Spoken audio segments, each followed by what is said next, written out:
After finishing the regular season 33-1, the third-ranked women's hockey team opens the postseason with a best-of-3 WCHA playoff series against Minnesota State this weekend at LeBron Arena. Friday's game begins at 7 p.m., and Saturday's contest is set for 4 p.m. If necessary, Sunday's game will be at 2 p.m. All three games will stream live on BTN+. Head coach Mark Johnson is here. We'll have some opening comments and then take questions. Thanks. I think as a coach, as a player, and collectively as a team, it's an exciting time of year. You finish the long grind of the regular season. It certainly was a successful season.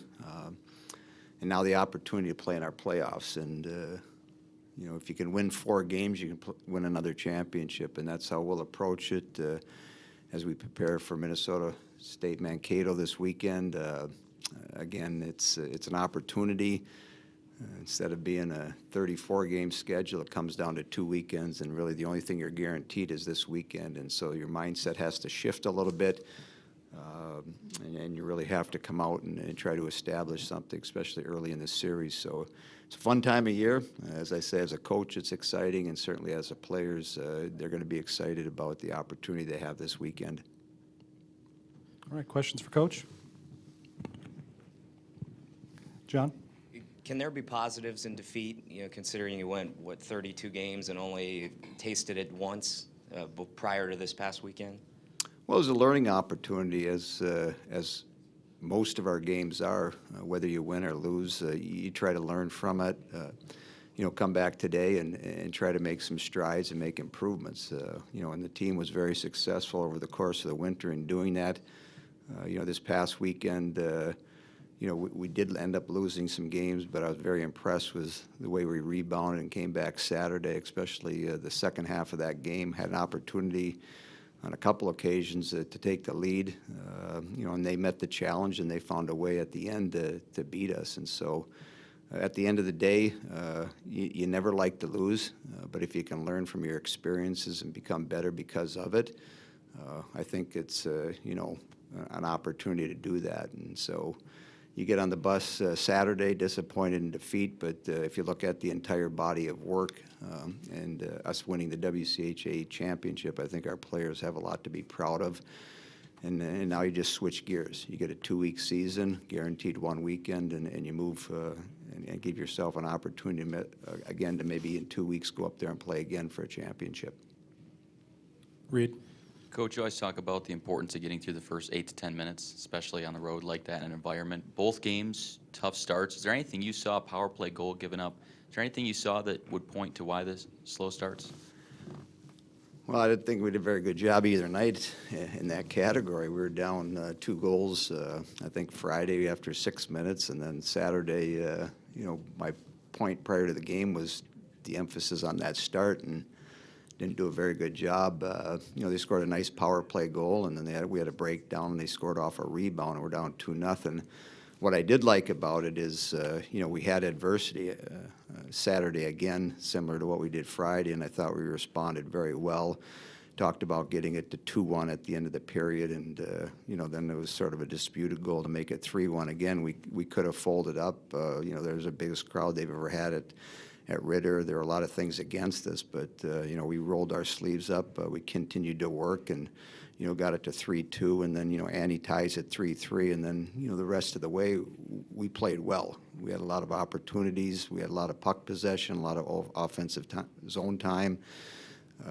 Just didn't find a way to get that lead goal, and even in the early part of the overtime, we played well. So it was good. We made some mistakes. They capitalized on them, and as we move forward to this weekend, you want to minimize those mistakes because, if you end up losing games now, it's very, very costly. Andy in the back. Mark, when John Harrington comes here this weekend, he can look at his team and honestly say, we have nothing to lose. Play free, play easy. That's the reality. Have you ever had that as a coach? Have you ever had that opportunity to tell your players, got nothing to lose? Boy. No, we've started on the other end all the time. We got a bullet there, on our chest, and people are trying to hit it. But again, it's your body at work. playing them 2 weekends ago. I'm sure they'll make some adjustments. They'll look at some film and try to do some things over the course of Friday's game to, offset some of our strength. And, it's a game of chess. Our job is to, play the way we're capable of playing, play at a speed that we're capable of playing at, and try to create some offensive opportunities. And, that'll be the things we focus on this week in practice. Ryan? Coach, is Ann Renee the type of player who's going to come out and play angry this next series because of how she played against Minnesota? Actually, after the 2 goals Friday, I thought she played pretty well. I mean, it was sort of like a pond hockey game. Both teams were in the middle 30s with shots, and that's sort of uncharacteristic when we do play Minnesota, similar to like some of the other games we've played. But again, as a competitor, if things don't go particularly well in a certain game or a certain weekend, you come back, you hone in on practice, start doing some things within practice to get yourself ready. And I'm sure Ann Renee is going to have that mindset as she gets herself organized and we get ready for practice this afternoon throughout the week and get ourselves ready to play Friday night. Andy? Mark, you made a change a couple of weeks ago to your top line, took Bailey off, put Sam up there. It would appear that Bailey responded pretty well to that under the circumstances. A lot of people might have moped, might have their game might have regressed, but hers seems to have picked up. Is that your observation? Very much so. Actually, that line played extremely well Friday night in our game. They created some scoring opportunities. And then in Saturday's game, Erica Sawchuk scored our first goal. So, that line's playing well. I think what's helped Bailey is maybe she relaxed a little bit and just went out and played more freely. And along with Sophia, who's very fast and aggressive on the puck, Bailey doesn't always have to be that first player in on the forecheck and try to create some turnovers, whereas Sophia can do that. So the combination of the two of them, they seem to be, that chemistry part we look for. It's been there.